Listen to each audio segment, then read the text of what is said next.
Olá, seguidores!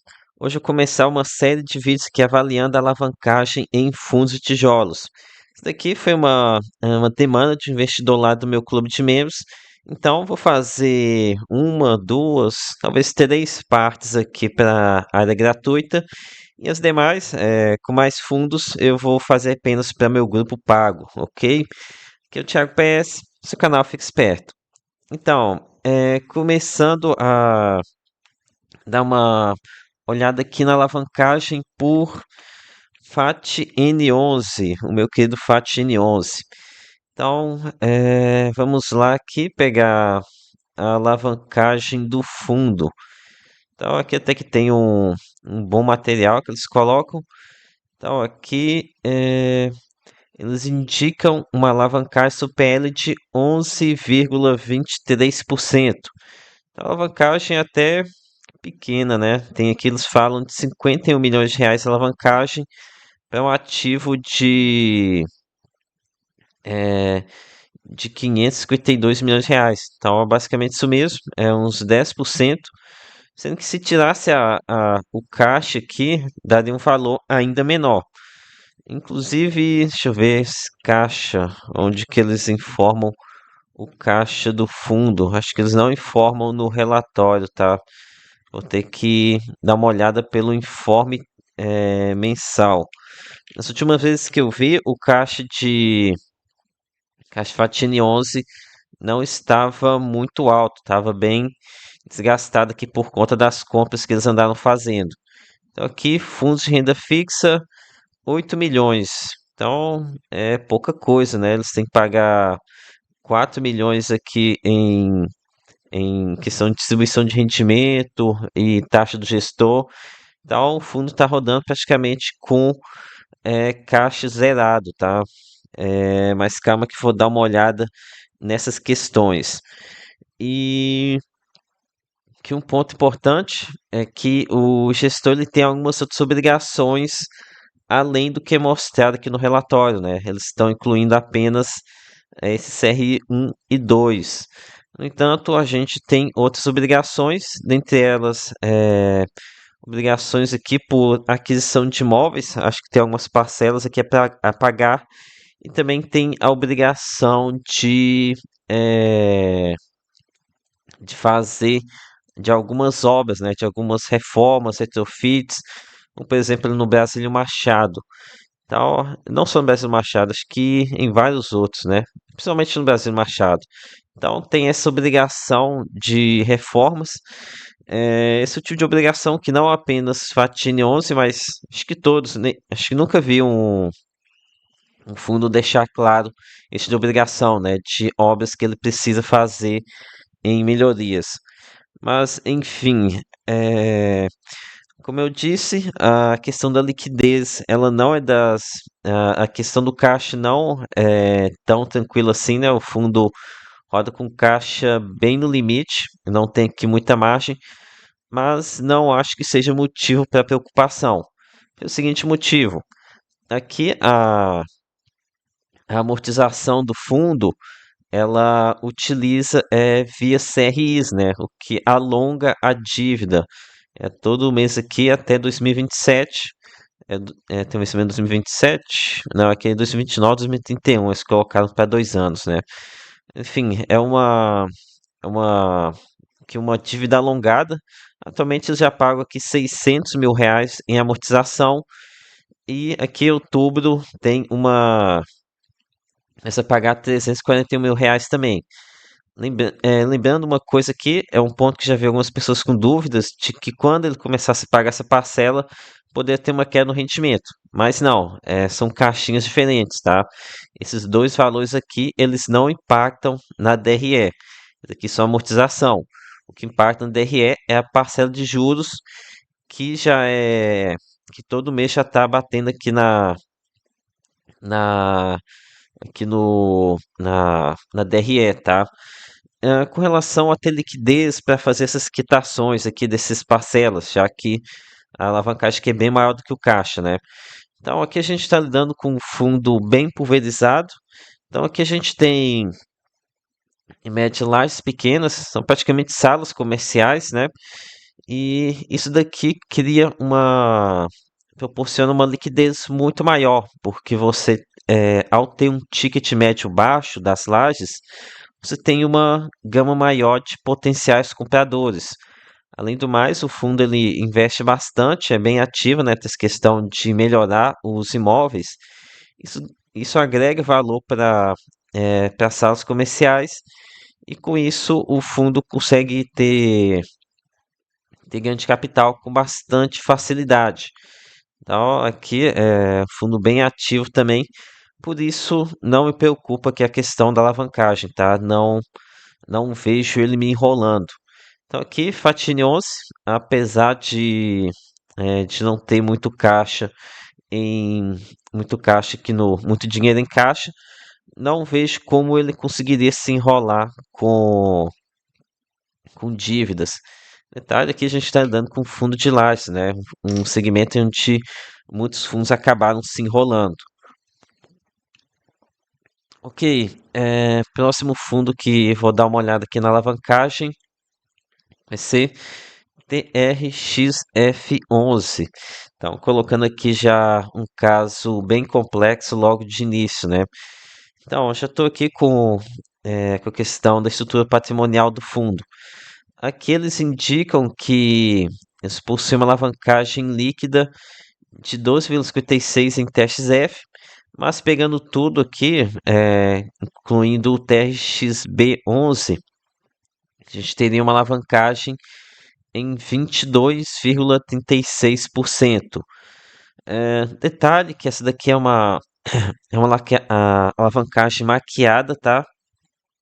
Porque, se não estou enganado, acho que ainda tem mais algumas parcelas relacionadas ao desenvolvimento do hospital do Albert Einstein, né? Também tem o fundo tem algumas obras em andamento, é que eu não sei como é que se dá aqui essa retenção aqui dos valores para essas obras, se já estão separados aqui em um fundo de obras separado para isso e nem precisa aqui separar mais caixa atual do fundo para colocar nesses imóveis. A gente não tem todo esse detalhamento, né? Aqui é mais um caso em que a gestão ela trata apenas na alavancagem via CRI. Enfim, muita gente um ponto aqui de crítica para a TRX F11, mas a TRX não está sozinha aqui, tá? BTG também faz isso, tem vários outros gestores, acho que HGLG também faz, acho que também faz, acho que lá não separa o que é obrigações com CRI, obrigações com obras. SP11 também não separa isso, enfim, não é só testes F11 não, tá? Mas pelo menos aqui eu acredito que a gente não possui o Sellers Finance, que é algo bem prejudicial para a questão do fluxo de caixa, né? Uma pressão muito alta. Detalhe que essa proporção aqui, dívida sobre ativo, já foi muito mais elevada no passado. Agora aqui entrando um pouco mais a fundo nessa dívida. Um ponto importante é que as dívidas elas são estruturadas aqui via CRIs e possuem um alinhamento entre a dívida e os contratos, né? Aqui a gente tem a cobertura do serviço da dívida com contratos atípicos. Outro ponto importante é que isso aqui é que a gente não possui carência, isso aqui então não infla a renda. Outro ponto importante é que o cap rate dos aluguéis é superior ao custo da dívida. O custo da dívida, lembrando, esse fator aqui, ó, o mais 6,45 aqui da dívida, né? Então, esse aqui também é um ponto positivo, cria um cap rate positivo. Com relação à parte IPCA, que também acho que é bem tranquilo também, porque é o seguinte, a valorização do imóvel, ela precisa ser superior ao IPCA para que o fundo tenha ganho com essa alavancagem, né? O, o fundo, ele, por exemplo, se alavanca aqui IPCA mais 6,45, o aluguel, ele cobre esse 6,45. Agora, aqui na correção monetária, o importante é que esse imóvel se valorize mais do que PCA para que o fundo tenha um ganho com a alavancagem. E esse aqui eu acho que é um ponto muito fácil para a TRF11 obter ganho, tá? Pois como geralmente ele compra esses imóveis, aqui essas lojas de rede de supermercado, ele compra no atacado e depois vende no varejo. Aqui é a mesma estratégia que é utilizada por HGRU. Então, como ele compra no atacado, ele consegue negociar preços melhores e depois vendendo de uma lojinha, um supermercado, ele consegue vender mais caro, né? Então, é muito fácil para o fundo conseguir bater o IPCA. Então, aqui a gente tem um duplo carrego positivo. O aluguel sendo superior ao carrego, aumenta o rendimento no curto prazo, e a valorização dos imóveis sendo superior ao IPCA, o que gera mais ganho de capital. Outro fator importante é que a gente tá lidando aqui com imóveis de renda urbana.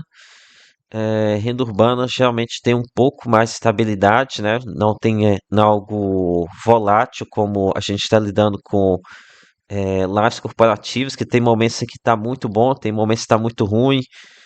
Também no cenário atual, a gente está observando uma recuperação, mas esse aqui é um outro ponto positivo. Mais um ponto aqui agora com relação à quitação das amortizações. Amortizações, essa daqui, que é assim como Fatine 11, por ser uma dívida majoritariamente em CRI, é uma dívida alongada, né? Isso aqui facilita bastante o trabalho do gestor. Aqui outro ponto também é que aqui com esses supermercados aqui, que geralmente acho que está gira em torno dos acho que 10 milhões de reais. É um valor alto, né? Mas tem gente que consegue quitar isso. Tem a quantidade de compradores em potencial também é bem elevada. Com isso, eles conseguem ter bastante liquidez também para fazer a quitação das amortizações, caso necessário. E a gestão já demonstrou isso, de que ela consegue vender com bastante facilidade. Com exceção aqui do hospital, né? O hospital aqui, o Albert Einstein, seriam poucos compradores, né? A liquidez seria bem mais baixa. Então, apesar dos números saltarem aqui aos olhos, de ter uma alavancagem alta, inclusive já foi bem mais alto no passado, chegou aqui os 40, talvez 50%. A alavancagem de testes F11 nunca me preocupou, tá? Foi uma estrutura muito bem pensada e lastreada por imóveis de alta qualidade.